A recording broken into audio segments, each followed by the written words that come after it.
Hope everybody's doing all right this morning. Hope everyone is staying dry. Hard to do right now, but it's supposed to clear off eventually, someday. A couple of announcements to tell you about. First of all, a couple of people have left cups, however you want to, the Yetis, that type of thing. If you did lose one, do I have a picture? They're out by the sink, out in the foyer, so to speak. That is the proverbial lost and found for this building. So if you left something, someone in group 3 did, I know last week, and someone in, I forgot which group the week before, but always check out there. If you left your cup and you're, where is it? Oh, it's not here anymore. Check out there.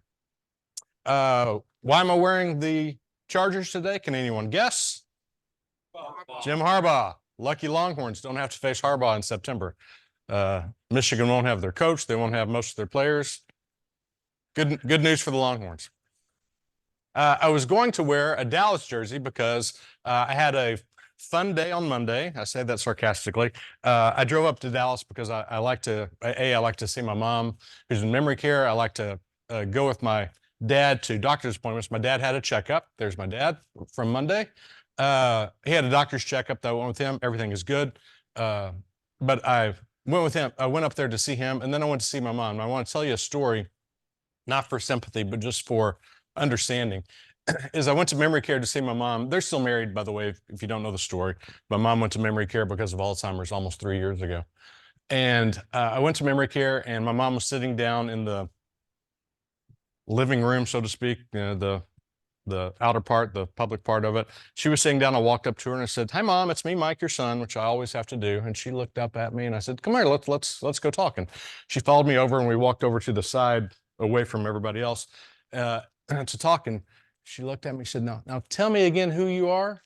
I explained again, and we talked and we talked and we talked, and she never could grasp who I was. She kept thinking I was someone else. She kept talking about her school. And did we go to school together? I said, "No, Mom, I went to school somewhere else in Duncanville because you raised me and I graduated from there." Oh, and she was very confused about it. Well, at one point I decided, well, I'm going to tell her a story to try, not that she would remember it, but try to help her realize who I was. So I told her the story. And at the end of the story, it was a story about when I was a little kid and the two of us were at home. And at the end of the story, she looked at me, she said, "Was your family paying me to take care of you?" And I said, "No, you're my mom." And she said, "I don't think so." Which it is a funny story, and I don't mind you laughing, but it's funny until it happens to you. And this is the first time that I've ever gone a full visit, and she never grasped at all who I was, which isn't fun. I'm telling you that to set up the fact that that's the reason why Kim and I started Parenting Aging Parents. And I think I've told you about it, and I think you know about it. And it's to help people like us, adult children who are going through this type of thing, Alzheimer's, Parkinson's, cancer, old age, whatever you want to call it, anything, being a caregiver. And we started it in April of 21. And it slowly has built up. It's a Facebook group and also a website. And the Facebook group is slowly built up. And if I know leaders have heard me say, "Oh yeah, we're up to 1,000, we're up to 2,000." Well, at Christmas, right before Christmas, the week before Christmas, we were in the mid 8,000s, which is great. But then Christmas week, oh, there's my mom, sorry. Christmas week, this article came out in the Costco Connection. And why they didn't use a picture of me and my mom, I don't know, but I didn't have control over that as we sent them pictures and talked to a reporter. Anyway, since then, since the Christmas week, we've had almost 5,000 new members join the Facebook group. And I'm telling you this again, not to brag, but to get into the group. We don't want just anyone to get into the group because we don't want someone to get into the group and try to scam someone or try to just sell something or anything like that. So you have to answer a couple of questions that Kim and I look at to make sure, oh yeah, my dad's 90 and this is happening, or my mom is 72 and this is happening. And reading those answers, almost 5,000 of them over the last month. And we've read them over the first 3 years, but so many people have such sad things going on in their life, whether it's because mom doesn't remember me, or because dad has to live with us and it's driving me crazy, or because mom and dad won't listen to me and they're in their 90s and they're in their house and they won't move and it's just impossible. Mom and dad live across the country and they won't get closer to me or let me get closer to them. There's so many things. And I'm telling you this again, kind of like what I told you last week about talking to people. I guarantee you that there is someone, it may not be at the table that you're at right now, it may not even be in this room, but there's someone that you know who's going through something like this silently. And so many people who are in our group saying, I'm so glad I found your group because I feel so alone. I'm telling you this not necessarily to have you tell them about our group, but to let you know that there are people you know who feel alone. And you're such compassionate people, such compassionate men, that it's going to help somebody just by saying, hey, how are things going with your mom? Hey, how are things going with your dad? How are things going with your parents? Whatever it may be. And that little bit of support helps people more than you think. So if you know anybody who might be in that situation, don't be afraid to talk to them. They may be embarrassed to talk to you, because I don't like to walk into a room and say, hey, how you doing? Yeah, my mom has Alzheimer's. She doesn't remember me. I'm like, oh, wow, you're upbeat, Mike. That's great. See you later. But if you turn it around and you're the one who brings it up, you might be able to help somebody. All right, let's stand and sing. Unfortunately, Chuck Volk is not here, so we have to do it a cappella. Gaines, if you can give us our key. Of the living God, fall afresh on me. Spirit of the living God, fall afresh on me. Melt me, mold me, fill me, use me. Spirit of the living God, fall afresh on me. Pray with me. Heavenly Father, thank you so much for bringing us together. Thank you for all that you do to us, whether it's rain or sun or cold or warm. You are here for us and we are here for you. Speak through me and in spite of me as we talk about Job 2 today. Bless everything in your name. Amen. Job 2, we're going to talk about staying loyal to God, which sounds easy, but I think you're going to see that Job is having even more of a challenge doing that. The angels are back to see God. Satan's still tagging along somewhere. I'm sure that there is a animated movie about this or short about this that I can just picture God and there's little Satan tagging along, having some fun. And it's just funny thinking that the two of them are playing together. But when we think of the devil, when we think of Satan, we think of something else. But what Satan means is adversary in Hebrew. So someone trying to beat God, to one-up him. And that's what Satan is doing with Job. He's trying to one-up him, trying to show, oh, I can get Satan, I can get Job to do this, or I can get Job to do that. I'm very powerful. Watch how he's going to break. But Satan, meanwhile, says he's roaming throughout the earth, going back and forth on it. He's like a lion looking for prey. He still has his eye on Job. Why he's picking on Job still? Poor Job. Well, in chapter 1, remember that Satan could not touch a finger on him. Remember, we talked about that last week, that Satan could not touch a finger on him. But now God says, why God is, again, doing this to Job, says, do what you want, just don't kill him. So that means that it's not just the surroundings that are being affected, but Job himself is being affected. God kind of tees him up, and Satan is using a very big driver to drive it home. And Job is taking the brunt of it because Satan gives him sores on his feet. He gives him sores on his head, and his life is just miserable. And his wife even tells him to curse God. But Job tells her that she's foolish. Says, shall we accept good from God and not trouble? How many times have you done that? How many times have you had a bad day and said, well, I'm got to be happy about this bad day because I'm happy about good days? How Job is able to maintain this type of attitude is amazing. And again, I think it's a good lesson for all of us. Three friends come to see him, and the three friends are basically the rest of the book of Job. The friends are Eliphaz, Bildad, and Zophar. Fun names. And they start off as such fun guys because they don't really say anything.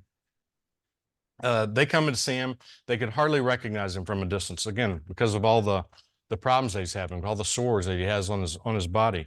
And these guys see him and they cry. They come to see their friend and they cry. They sat with him for 7 days and nights, but they did not talk to him because they could see that their friend Job was suffering. We call it compassionate presence. Who's done that? Who's gone to see a friend and just sat there? I think we all have it at one point, and may have only sat for 5 minutes and then the conversation started, but you sit there and let someone get their bearings on things and let them lead the way, because you don't want to be overpowering, overwhelming, and take over the conversation when they're not ready. And that's what these guys did, but not just for 5 minutes, for 7 days and nights, for a full week. They've done this. Now, the ideology with what Job's going through is that a man's suffering is always the result of his personal sin. Job, though, stood firm. He did not sin in what he said. He kept saying that, well, it's what God wants to happen. Again, how many of us go through something like that and accept it, that, oh, well, I guess God wants it to be this way? Whether it's some type of personal malady, something with our family, something with a friend, something that affects us. Job is standing firm and being so loyal to God. It's hard to do. We have 35 chapters coming up after this that are all going to be discussion, and we're not going to dive in quite as deep into each of those. We'll kind of gloss over a lot of it and hit the key points in each of the chapters, basically. But the 35 chapters are basically, it's going to start off next week with Job talking, and then one of the friends, Eliphaz, will talk, I believe, and then Bildad will talk, and Job will talk, and they'll go back and forth and have this little conversation, I guess you could say, although it's a one-sided conversation because it's like they each stand up and talk, so to speak. But that's what's going to happen over the next 35 chapters of Job, if you're reading along. And the thing to know about that is that, yes, it's a hard read in so many ways, but there are some great lessons that come out of it. And that's what we'll be studying over the next couple of months, is some great lessons that come out of these 35 chapters of one of them, each of them, standing up and holding court, so to speak. But I want to talk more about staying loyal to God, which I think is it sounds easy to do. And when we're sitting right here, and our biggest problem might be the fact that it was a little rainy outside as we drove to Men in the Word this morning, it's probably easier. But when things are going wrong in your life, whether it's because you have sores on your face and sores on your feet, or because your house burned down, or because all your oxen and all of your donkeys and all your cattle are stolen or killed, like what happened to Job, it's a little bit different. And sometimes, I think for most of us, though, I'm kind of going to extremes that, no big deal about the rain, big deal about something like the sores and the death and the destruction. Most of us are in the middle, where we have something going on. It's like, how am I going to handle this? How many times have you asked yourself, how am I going to handle this? How is God going to handle this? How is God going to help me handle this? And I want to tell you a story about that hopefully you'll enjoy this morning. I have to tell you that I was a sportscaster for 30 years, and the reason I became a sportscaster is because I love sports. And in the 70s and 80s, as a child and young adult, I guess you could say, teenager, my dream, so to speak, of being a sportscaster is highlights. I love highlights. Major League Baseball highlights, NFL highlights, college football highlights, NBA highlights, March Madness highlights. I love highlights. So even when I started as a sportscaster in 1989, I was more of a reporter, but I would anchor every once in a while. But my dream sportscast would be highlights, partly because remember that times were different back then. And I know I'm talking to a room of people who remember the good old days to where it wasn't just, oh, wait, something happened on the internet. Let me pull out something happened in the world of sports. Let me pull out my phone. And 10 seconds later, it's on Twitter or something else where boom, you see that touchdown that just happened. And it's so easy. Back in the old days, highlights were king. Remember, that's what made Howard Cosell, one of the things that made Howard Cosell so big is he showed his halftime highlights of Monday Night Football. And that was a big deal. My team was in the halftime highlights, and I got to see that great play that if I hadn't seen during the game, I may have never seen it. And if it was something from another game that didn't involve my team, I definitely didn't see it. Now I get to see those highlights. Again, this is a day and a half later on Monday night, as opposed to today when it's instantaneous where we get to see highlights. Well, again, when I started in '89, highlights were what I loved. But I quickly learned that that's not what separates you from someone else. It's kind of like whatever business you're in, everyone else does something similar in that line of work, whether it's legal or accounting or even being a doctor, whatever it is. But it's what can help you stand apart, set yourself apart so that you're different than the rest. And what I quickly learned was one of the biggest things that at the station I worked at was our high school football show. They started it the fall before I started in December of '89, and they started it in the fall of '89. So I missed the first year. But Friday Football Fever was the first high school football show in Austin. I think it's been the only one really in Austin in that time. But I loved Friday Football Fever. The first 3 years that I was there, I was at the game of the week every Friday night.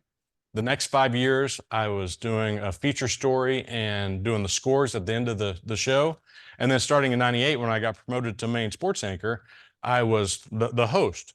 And I loved the fact that it touched communities, because what I always tell people about what sets high school football in the state of Texas, I know it's different in other places, but it sets it apart from is the fact that it brings the whole community together, or it can if it's done right, because it's not just football, it involves the cheerleaders and the band and the parents and the fans and drill team. It involves everything. And if things are going right, if the team is doing okay and not embarrassingly bad, then the school gets together and the community gets together, and it is so much fun. And that's why I loved, especially during my game of the week years, is going out to a Burnett or to a Thorndale or something like that. And it's like the whole town was there.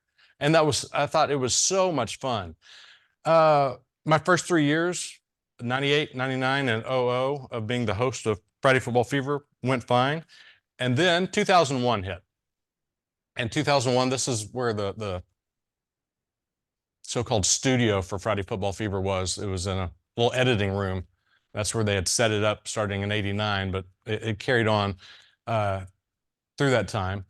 In 2001, right before the season started, we had a 4-person sports staff, and right before the season started, my photographer says, "Yeah, I'm leaving. I'm going to move back toward home, toward New Jersey. I'm going to get a job up there. Found a girl, and blah blah blah blah blah." I was like, "Oh man," because he was a great photographer. Well, later that day, my boss comes to me and says, "Yeah, Mike, we're not going to replace him." What? So now our 4-person staff becomes a 3-person staff, which is hard enough, but especially he was so good on Friday nights where he would go by himself. He would go to 2 or 3 games and get highlights and bring them back. So how am I going to replace that? Then I find out that one of my other 2 people who are working with me, one of them, he just got married the year before. His wife doesn't like him working at nights and on weekends, blah, blah, blah, blah, blah. He's going to be leaving midway through the season. So 2001 was a little bit rough. And part of me is like, why is God doing this to me? Because this is such a great, it's affecting my job, but it's affecting this show. And I'm having to work harder. Other people are having to work harder. We're trying to get things done. Well, we make it through 2001. I have 1 new person for 2002, and we're trying to fill the void of not having the other person. Well, as we're starting to plan for 2002, I don't know if you can see that there's a little bit of a difference in the way the set looks, because the general manager comes to me and says, "Yeah, I don't really like the set. Maybe if you could like walk through the control room while you're talking. I was like, walk through the control room while I'm doing highlights? I could try that, but I need a monitor to look at because I'm talking about these highlights. Oh, well, let's put you on the green screen then. So that's me on the green screen. So it changed the look of Friday Football Fever, but even worse, because uh, around 9/11 and especially post 9/11, there was some trouble with the economy. Because of that, the general manager says, oh, and by the way, no overtime. Nobody can get any overtime, which I didn't get overtime. It didn't affect me, but that meant the photographers who worked from 9 to 6 or 9 to 7 or whatever it was that they worked to do something for the 6 o'clock, 2 or 3 of them would work late and go shoot 1 or 2 football games for me on Friday nights. It was only 2 or 3 of them, but she said no. So I tried not to complain. I tried to be grown up about it. I was like, can't we? It's just a couple hours of overtime for 3 people. Isn't there something that we can do? I mean, can we charge this sponsor just a little bit more? There's bound to be something. It's like, nope, no overtime, nothing. So I am scrambling now. I wound up, that's when I started actually shooting more and taking the camera out. And I would go out, try to stay fairly close to home. And I would go to Nelson Field and to House Park, and maybe Nelson Field and House Park and Burger Center. And I was having to work more and go to more games, which was good for me, but it was harder on me for the night. So again, I'm thinking, why am I doing this? But instead of complaining, I'm realizing, okay, this is what God would want me to do. I'm staying loyal to God by doing it. And all of it paid off in the long run because the economy came back, so we started getting overtime again. So the photographers came back.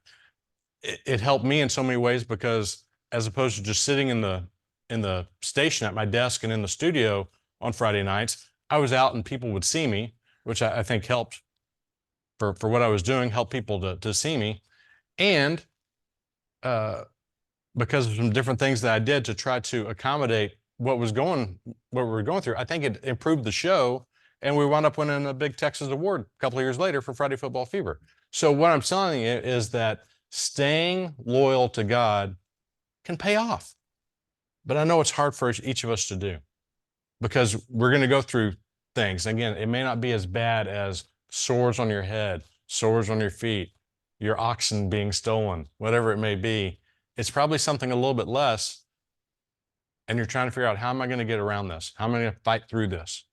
And this is the way to do it, by staying loyal to God, because it's going to help you in so many ways. Let's look at some questions.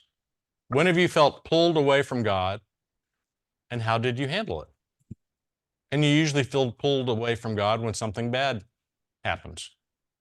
When have you felt pulled away from God? How did you handle it? Do you blame Satan? Do you blame God when something goes wrong? Because when you look at what Job's been going through, he could kind of blame both. When has a friend sat with you? And God knows what you can handle. Do you? Thank you.